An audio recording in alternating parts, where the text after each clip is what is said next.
ঢাকা বিশ্ববিদ্যালয়ের টিএসসিতে দুটি ককটেল বিস্ফোরণ। রাতে টিএসসিতে ফ্যাসিবাদী গুম, খুন ও লুটপাট নিয়ে প্রামাণ্যচিত্র প্রদর্শন চলছিল। হঠাৎ সোহরাওয়ার্দী উদ্যানের ভেতর থেকে দুটি ককটেল নিক্ষেপ করা হয়। পরপর দুবার বিকট শব্দ শোনা যায়। ককটেল দুটি বিস্ফোরণের পরপরই আশপাশের শিক্ষার্থী ও জনগণ এগিয়ে আসেন। ককটেলটা আমার মনে হয়েছে এই উদ্যানের ভিতর থেকে, হয়তো দূর থেকে কেউ মারছে, আশেপাশে আমরা কাউরে দেখতে পারি না। ককটেলটা ফাটার পরে হচ্ছে চারিপাশে ধোঁয়াতে জড়াই যায়। আমার বাইকের উপরে ককটেলটা পড়েছে, তো এটা আমিও জানি না যে আমার বাইকে টার্গেট করে মারা হয়েছে কিনা বা এখানে লোক সমাগম বেশি ছিল। ক্ষতি হয়েছে বলতে বাইকের ইঞ্জিন পার্টটা এটা সম্পূর্ণই ভেঙে গিয়েছে, যেহেতু বাইকের উপরে এসে ককটেলটা পড়েছে।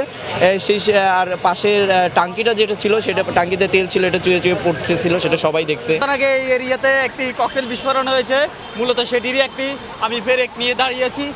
এটি যে কোনো মানুষের গায়ে পড়লে যে কোনো ধরনের বিরাট দুর্ঘটনা ঘটতে পারত। তো সুতরাং এই বিষয়গুলো যেন সবসময় যেন কঠোর হস্তে দমন করা হয় এবং এই বিষয়ে যেন সরকার তার সর্বোচ্চ শক্তিটা প্রয়োগ করে, আমি এটাই আহ্বান জানাচ্ছি সরকারের কাছে। এ ঘটনায় তাৎক্ষণিক ঢাকা বিশ্ববিদ্যালয় এলাকায় বিক্ষোভ মিছিল বের করেন শিক্ষার্থীরা।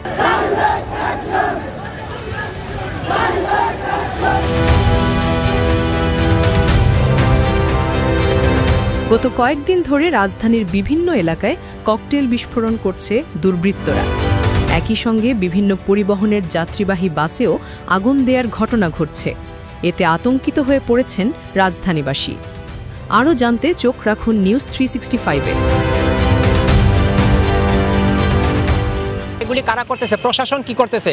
প্রশাসন, আমাদের গোয়েন্দা সংস্থা কি করতেছে? আমাদের এত গোয়েন্দা সংস্থা, এত প্রশাসন, বিশেষ করে সেনাবাহিনী ম্যাজিস্ট্রেসি পাওয়ার নিয়ে মাঠে আছে। কেন তারা মাঠে আছে? তাদের কাজ কি? তারা কি করতেছে? আমি বলবো এটা ব্যর্থতা। আপনাদের মাঠে থাকা দরকার নাই। আপনারা ব্যারাকে ফিরে যান। শুধু আমাদের রাষ্ট্রের তেল খরচ করেন না, শুধু রাষ্ট্রের অর্থ অপচয় করেন না। যদি মাঠে থেকে জাতীয় নিরাপত্তা, জানমালের নিরাপত্তাই যদি দিতে না পারেন, রাষ্ট্রের জাতীয় আইন যদি আপনারা সংহত করতে না পারেন, মানুষকে যদি শান্তিতে নির্বিঘ্নে পথ চলতে দিতে না পারেন, যদি এরকম অগ্নিসন্ত্রাস হয়, যদি এরকম ককটেল বিস্ফোরণ হয়, যদি এরকম গুজব আতঙ্ক ছড়িয়ে মানুষেরকে আতঙ্কিত রাখা হয়, তাহলে তো আপনাদের আর এই মাঠে থাকার প্রয়োজন আমি মনে করি না একজন সাধারণ নাগরিক হিসেবে। আপনাদেরকে রাখা হয়েছে, সেনাবাহিনী মানে দেশের সার্বভৌমত্ব রক্ষার একজন হাতিয়ার, রাষ্ট্রের অতন্ত্র প্রহরী, রাষ্ট্রের জানমালের রক্ষার হাতিয়ার।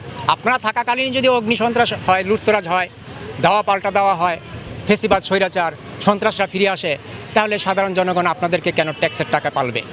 কেন আপনারা সরকারি টাকায় শুধু মাঠে পিকনিক করবেন? আপনারা ব্যারাকে ফিরে যান, আত্মসমর্পণ করুন।